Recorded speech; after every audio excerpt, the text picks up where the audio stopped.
Hello everyone, today I would like to show you all how to enable simple view on Google Pixel. Let's have a look. For this video I am using Google Pixel 10 Pro XL. First, open Settings app on your Google Pixel. In Settings, scroll down little bit and tap Accessibility.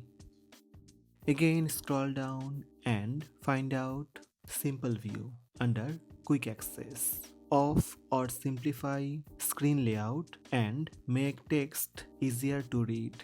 Tap Simple View, increase text and icon size, simplify layout and add navigation buttons.